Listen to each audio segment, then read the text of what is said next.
आनंदाने, मोठ्या श्रद्धेने आणि भक्तिभावाने येथे पवित्र मरियेच्या चरणाशी जमलो आहोत.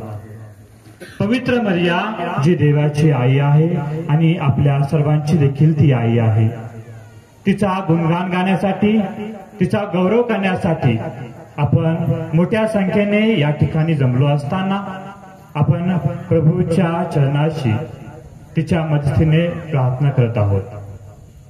ख्रिस्तात आहे माझ्या प्रिय बंधू आणि भगिनींनो, आपण पवित्र मरियेचा गुणगान गौरव करत असताना आपल्याला देखील आपला गुणगान गौरव आणि आपली जी श्रद्धा आहे, ख्रिस्ती श्रद्धा, त्याच्यामध्ये आपल्या सर्वांना देखील मान आहे.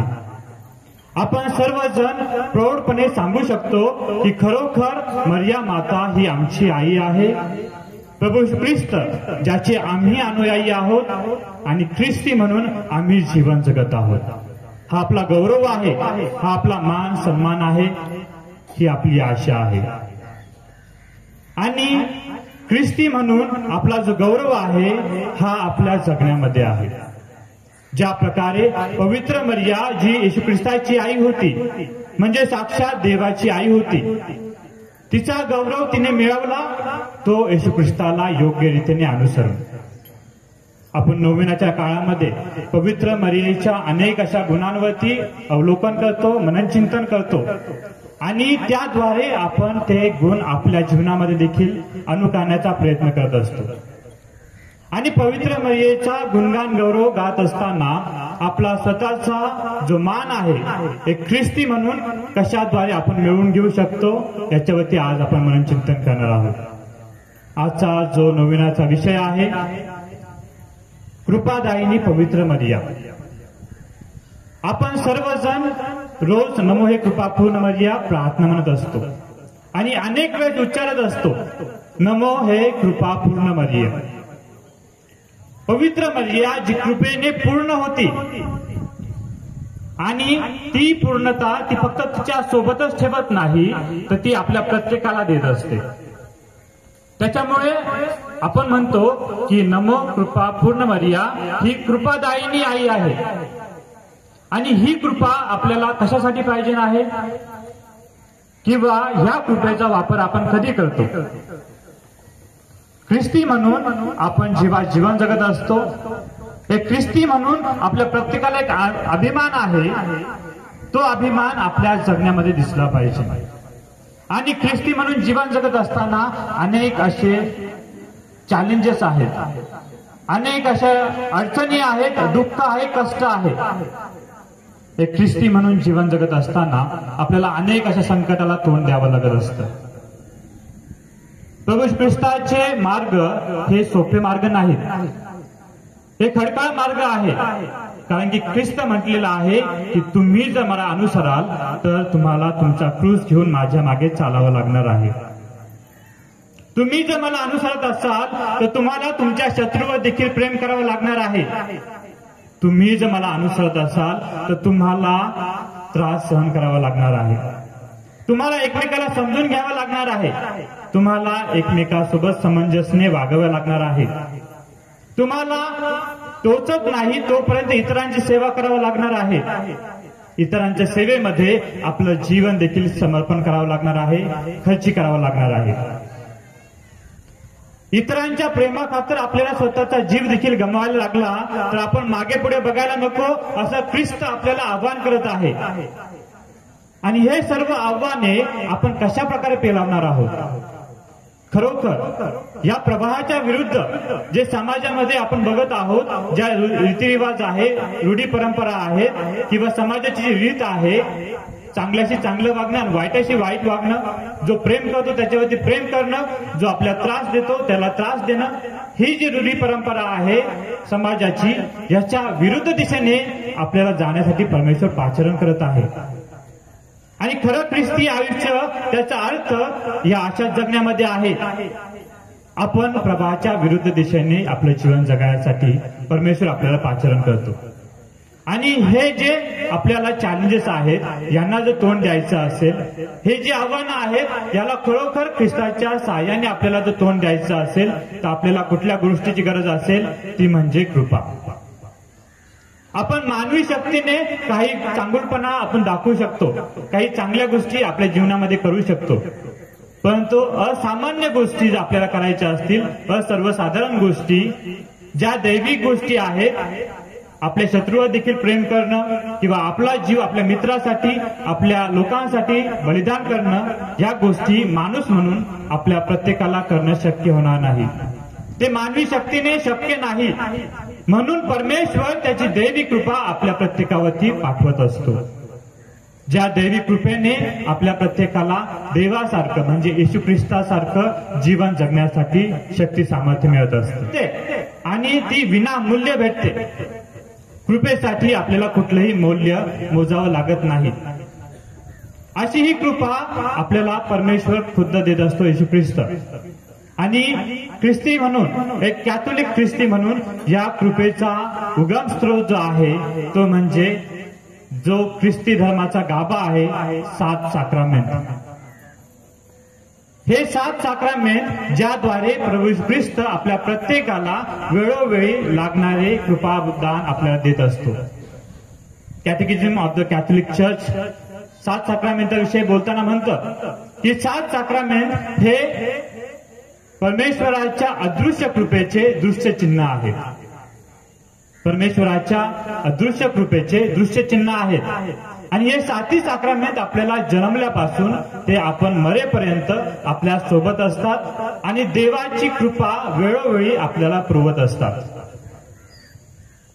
आणि हे 7 साक्रामेंटावरती जर आपण मननचिंतन केलं तर आपल्याला बघायला भेटतं की पवित्र मर्या ही सर्वश्रेष्ठ साक्रामेंट आपल्याला बघायला भेटेल. पवित्र मर्याच्या जीवनाकडे जर बघितलं आपण, हे 7 साक्रामेंटामध्ये आपल्याला कुठली कुठली कृपा भेटते, त्या प्रत्येक कृपादान आपल्याला पवित्र मर्याकडून भेटत असतं. जर 7 साक्रामेंटामध्ये आपण पहिला साक्रामेंट जर बघिजर स्नान संस्कार.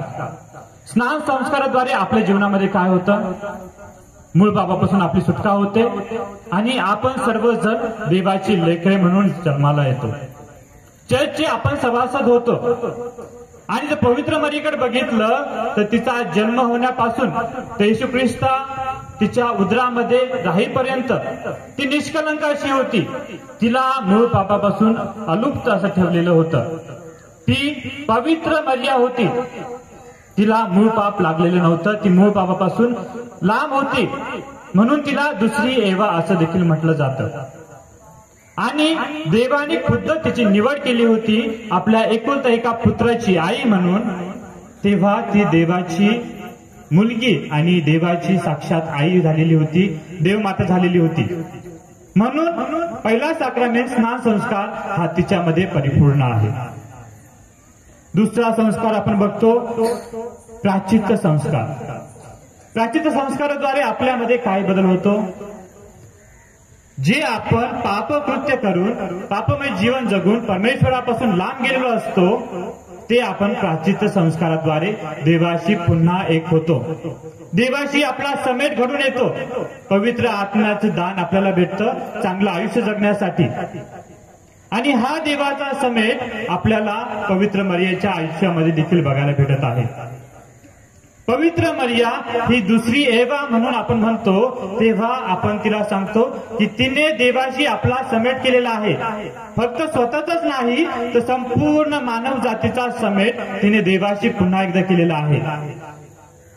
पहिल्या आई वडिलांनी जे पाप करून पूर्ण मनुष्य जात ही देवापासून लांब गेलेली होती, त्या पूर्ण मनुष्य जातीचा समेट देवाशी पुन्हा तिने करून दिलेला आहे.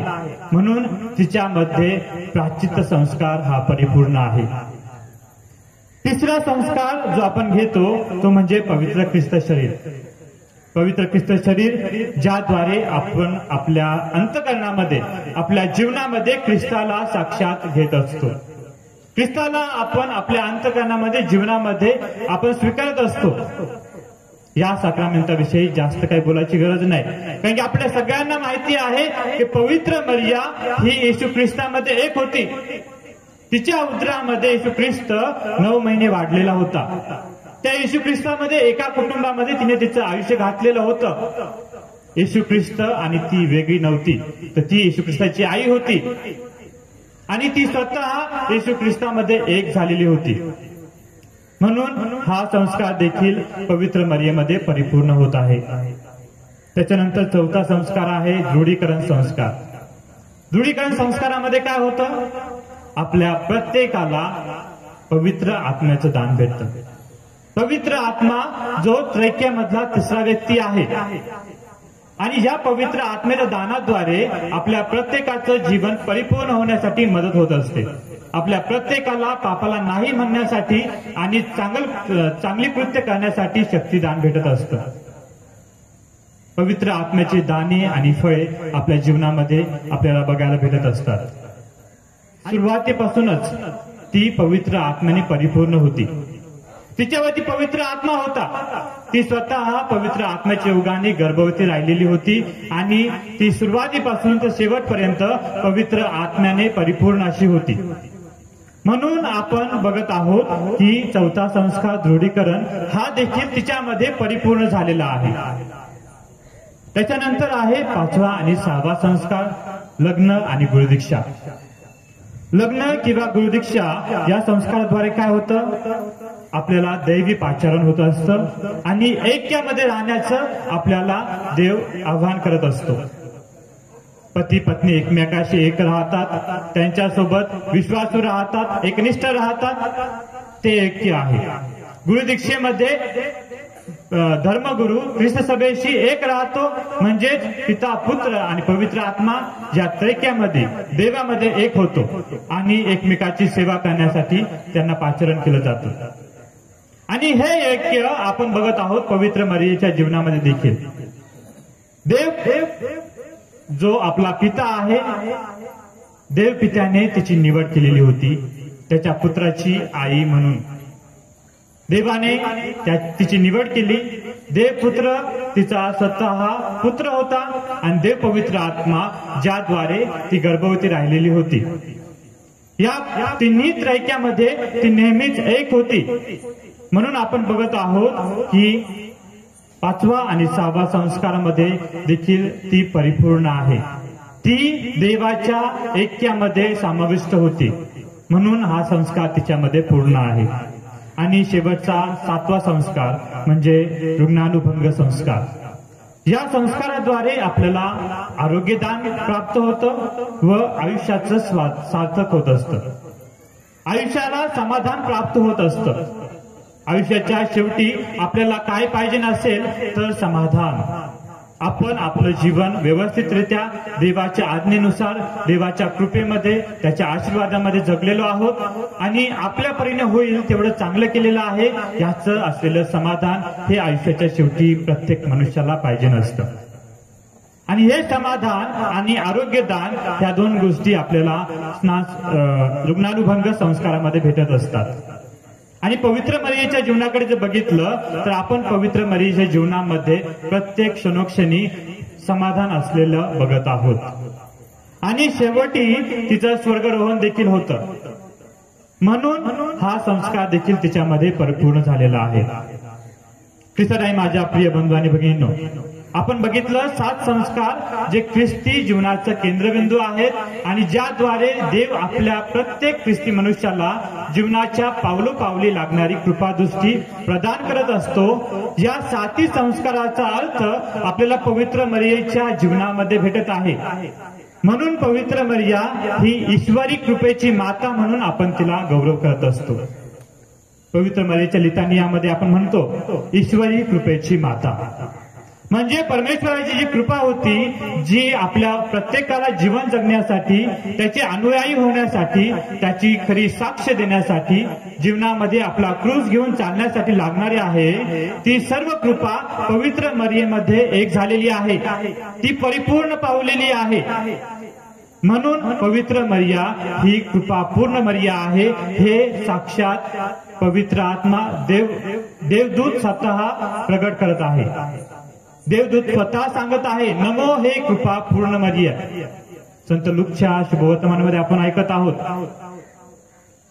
आणि ही कृपा पूर्ण मरिया आपल्याला प्रत्येक वेळोवेळी क्षणोक्षणी लागणारे कृपा आशीर्वाद आपल्याला देत असते. आपण बरेच जण ख्रिस्ती आहोत आणि अख्रिस्ती देखील पवित्र मरियेच्या चरणाशी येत असतात. ते सगळे संस्कार स्वीकारू शकत नाही, परंतु त्यांना देखील पवित्र मरिया प्रकट होते. त्यांना देखील ती पवित्र मरिया सारखाच आशीर्वाद देत असते तिच्या कृपादानाद्वारे. हे कृपादान ती आपल्याला प्रभू ख्रिस्ताकडून, तिचा एकुलता एक पुत्र याच्याकडून आपल्याला मिळवून देत असते. ख्रिस्ताने माझ्या प्रिय बंधू आणि भगिनींनो, आणि हे कृपादान आपण आपल्या जीवनामध्ये मिळवून घेतलो. ते मिळवून घेण्यासाठी आपण काय केलं पाहिजे आणि ते मिळवल्यानंतर आपण काय करायला पाहिजे हे आपल्याला आजचे वाचन सांगत आहे. जर आजचं पहिलं वाचन आपण ऐकलं असेल तर पहिल्या वाचनामध्ये सांगितलेलं आहे, प्रिय बंधूजन हो, तुम्ही ख्रिस्ती आहात, एकमेकामध्ये समेट घडून आणा. कारण की जर तुम्ही तुमचे वाद चव्हाट्यावर आणले तर दुसऱ्या लोकांना त्याची काय साक्षी देणार आहात? तुम्ही ख्रिस्ती आहेत म्हणून दुसरे लोक काय म्हणणार आहे? खरोखर ख्रिस्ताचं प्रेम यांच्यामध्ये आहे का? खरोखर ख्रिस्ताची क्षमाशीलता यांच्यामध्ये आहे का? खरोखर ख्रिस्ताचं दया, प्रेम, शांती यांच्यामध्ये आहे का? त्याच्यामुळे तो सांगत आहे, आवाहन करत आहे की तुम्ही एकमेकाशी प्रेमाने वागा. तुम्ही आपल्या कुटुंबामध्ये पहिल्यांदा समेट करून आणा. ख्रिस्ताचं अनुकरण, त्याच्या शब्दावरचं जे जीवन जगायचं आहे आपल्याला, त्याच्या आज्ञा पाळायच्या आहेत. पहिल्या त्या आज्ञा आपल्याला आपल्या घरामध्ये अनुकरणामध्ये आणायला पाहिजे. आपल्या कुटुंबामध्ये दाखवून द्यायला पाहिजे की खरोखर आम्ही ख्रिस्ताचे खरे अनुयायी आहेत. पवित्र मरिया जी पहिली ख्रिस्ताची अनुयायी होती, सर्वश्रेष्ठ अनुयायी झालेली आहे, त्या पवित्र मरियेचा मान सन्मान करत असताना आपण देखील तिच्याकडून शिकायला पाहिजे की ख्रिस्ताचे अनुयायी होणं म्हणजे पहिल्यांदा आपल्या कुटुंबामध्ये आपण योग्य रीतीने जीवन जगणं आणि आपल्या मुलाबाळांना, नातवंडांना, नातेवाईकांना योग्य ती उदाहरणं आपल्या जीवनाद्वारे घडवून देणं. आणि हे करण्यासाठी आपल्याला जे कृपादान पवित्र मरिया देणार आहे हे आपल्याला तसंच भेटणार नाही.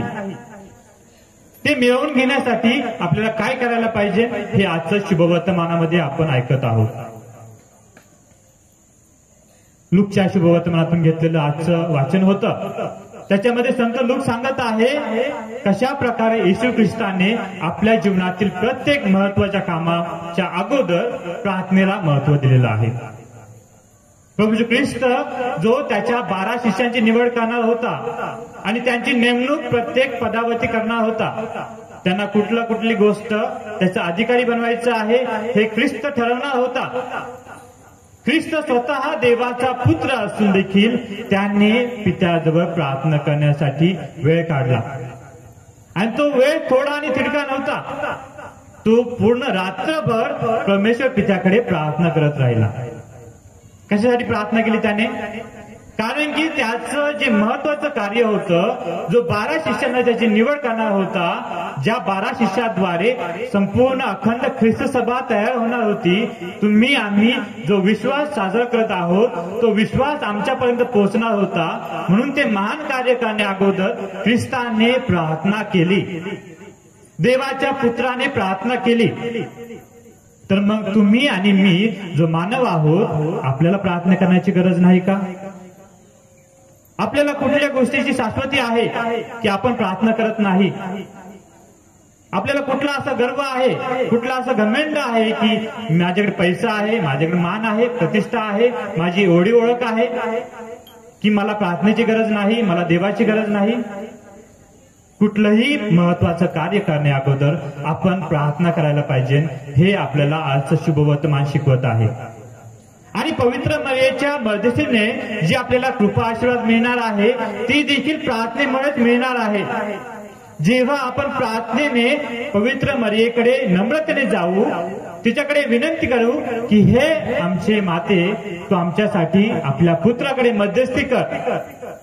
पुत्र जो संपूर्ण कृपादानांचा स्रोत आहे, त्याच्याकडून आमच्यासाठी कृपा आशीर्वाद मिळवून दे, तेव्हाच आपल्याला ते भेटणार आहे. म्हणून आपण प्रत्येकाने प्रार्थना करण्याची फार गरज आहे. आणि जेव्हा आपल्याला प्रत्येक प्रार्थनेचं उत्तर भेटतं आणि पवित्र मरियेच्या मदतीने आपल्या प्रत्येक हेतू मान्य होतात आणि आपल्याला परमेश्वराचा कृपा आशीर्वाद भेटतो, तेव्हा तो फक्त आपल्या पुरताच मर्यादित नसावा. म्हणून आजचा जो विषय आहे प्रवचनाचा, पवित्र मर्या कृपादायिनी माता. फक्त ती कृपेने भरलेली माता नाही, तर ती कृपादायिनी आहे. म्हणजे ती कृपा देते, ती आपल्या सर्वांना ती कृपा देत असते.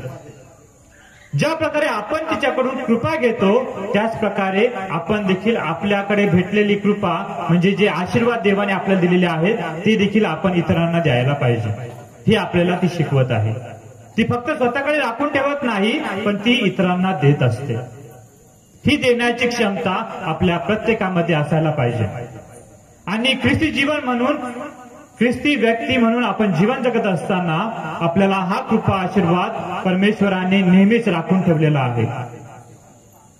पवित्र मर्या आपल्या नेहमीच आपल्या गरजेला धावून येत असते. आणि ख्रिस्त म्हणून आपण जीवन जगत असताना आपल्याला पवित्र मर्यादेच्या कृपा आशीर्वादाची देखील गरज असते. आपल्याला जी पवित्र मर्यादेकडून कृपा भेटते, त्या कृपेचा वापर आपण इतरांना मदतीसाठी धावून जाण्यासाठी करावा, ज्याद्वारे आपल्याला अधिकाधिक कृपा भेटणार आहे. कृपा ही एक अशी गोष्ट आहे, ज्या प्रकारे मी सुरुवातीला सांगितलेलं आहे, कृपा ही विनामूल्य आहे.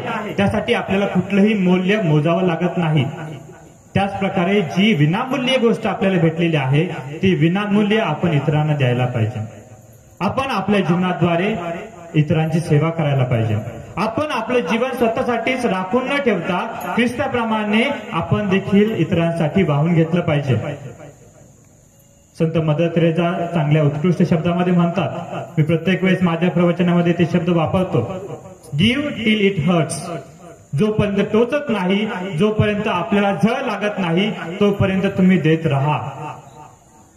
आणि ख्रिस्त आणि पवित्र मर्या हेच आपल्याला सांगू इच्छित आहे आजच्या या दिवशी, की आपल्याला जोपर्यंत त्याची झळ बसत नाही, तोपर्यंत आपण खरे ख्रिस्ती म्हणून किंवा खरोखर देवाचे येशू ख्रिस्ताचे अनुयायी म्हणून आपण परिपूर्ण जीवन जगत आहोत का? ख्रिस्त आहे माझ्या प्रिय बंधू आणि भगिनींनो, आज पवित्र मर्यादेचा गुणगान गौरव करत असताना, तिचा सन्मान करत असताना आपण तिच्याकडून जे काही कृपा आशीर्वाद मागून घेणार आहोत, ती जे काही आशीर्वाद आपल्याला देणार आहेत, ते सर्व आपण इतरांच्या सेवेसाठी वापरावे. म्हणून आपल्याला अधिकाधिक शक्ती मिळावी आणि प्रभू ख्रिस्ताचे अनुयायी म्हणून, देवाचे खरी साक्षीदार म्हणून, त्याच्या प्रेमाचे आणि त्याच्या चांगुलपणाचे भागीदार म्हणून आपण प्रत्येकाने आपलं जीवन एक आदर्श जीवन जगावं. म्हणून आपल्याला कृपाशक्ती पाहिजे आहे, ती आपण ह्या पवित्र मिसा बलिदानामध्ये मागूया.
खरोखर पवित्र आहेस, सर्व पवित्रांचा तू उगम आहेस। ही दाने आमच्यासाठी आमच्या प्रभू येशू ख्रिस्ताचे शरीर आणि रक्त व्हावे म्हणून तू त्यांच्यावर वर्षावाप्रमाणे तुझा पवित्र आत्मा पाठव। जेव्हा प्रभू येशू ख्रिस्ताचा विश्वासघात करण्यात आला आणि तो स्वेच्छेने दुःख भोगायला सामोरे गेला, तेव्हा त्याने भाकर घेतली, आभार मानून ती मोडली आणि ती आपल्या शिष्यांना दिली आणि म्हटले, तुम्ही सर्वजण ही घ्या आणि खा, कारण हे माझे शरीर आहे, हे तुमच्यासाठी अर्पिले जाईल। हे माझ्या स्वामी, हे माझ्या देवा।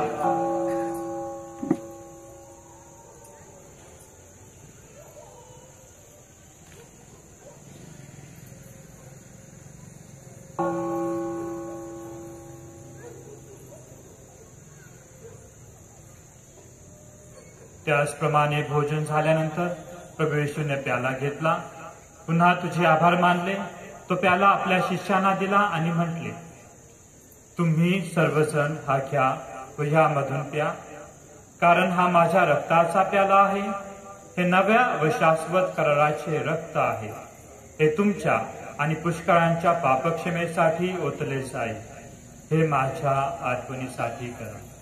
हे माझ्या स्वामी, हे माझ्या देवा।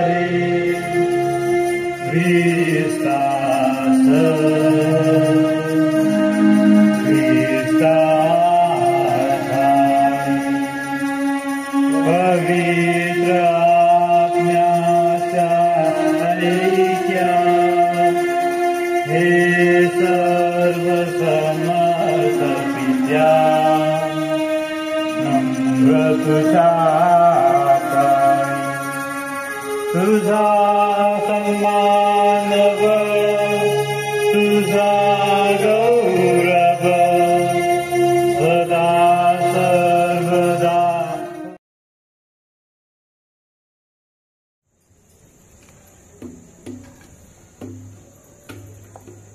हे पहा परमेश्वराचे कोकरू, परमेश्वराचे हे कोकरू पहा, या कोकराच्या भोजनास निमंत्रित झालेले आपण सर्वजण धन्य।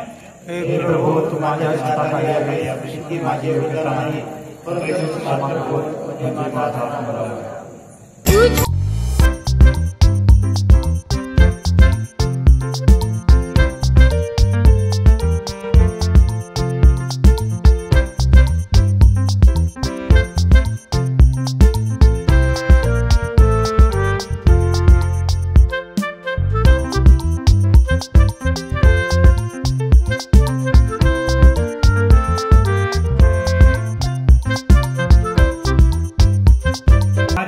पुत्राला जन्म देईल, तो त्याच्या लोकांना त्याच्या पापापासून मुक्त करेल। आपण प्रार्थना करूया।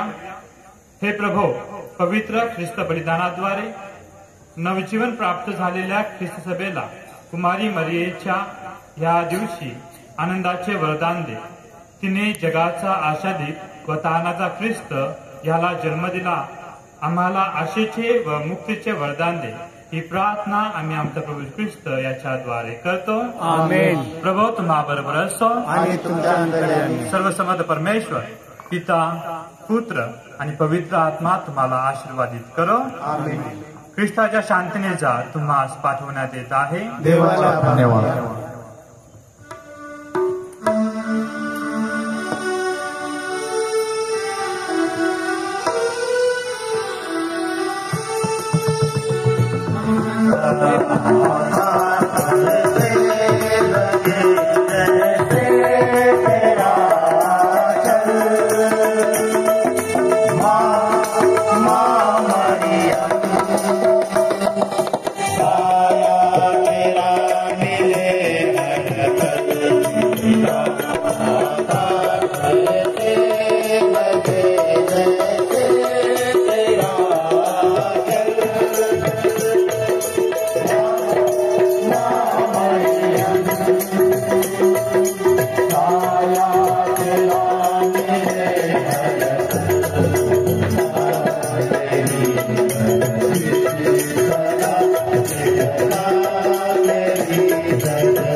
माझ्या प्रिय बंधू भगिनींनो, श्रीरामपूर तालुक्यांचे विधानसभा आमदार श्रीयुत कांगडे साहेब आपल्यामध्ये हजर आहेत. मतदानाच्या मध्यस्थीने आपण त्यांच्यासाठी विशेष प्रार्थना करूया. पिता पुत्र पवित्र आत्म्यांच्या नावे आमेन. हे सर्वसमर्थ सनातन परमेश्वर प्रत्येक व्यक्तीला तो आपल्या प्रतिनिधीचा निर्माण केलेला आहे आणि तुझा गौरव करण्यासाठी त्यांच्याकडून तू विधायक कार्य होणार होतो. आज आम्ही श्रीयुत कानडे साहेब यांच्यासाठी प्रार्थना करतो. विधानसभा निवडणुकीसाठी त्यांनी आपलं नेतृत्व दर्शवलं आहे. महत्वाच्या मध्यस्थीने त्यांचे हे कार्य सफल व्हावं. हे परमेश्वरा, तुझा फुल आशीर्वाद त्यांच्यावर आहे याची अनुभूती महत्वाच्या मध्यस्थीने त्यांना सातत्याने यावी. त्यांच्या कुटुंबामध्ये सुखशांती असावी आणि त्यांच्या कुटुंबाच्या द्वारे समाजकार्य किंबहुना या देशाचं कार्य घडून यावं म्हणून तुझी कृपा त्यांच्यावर ठेव. त्यांना मतदानाच्या मध्यस्थीने तो आशीर्वादित कर. ही प्रार्थना आम्ही आमचा एक परमेश्वराच्या नावाने करतो. आमेन.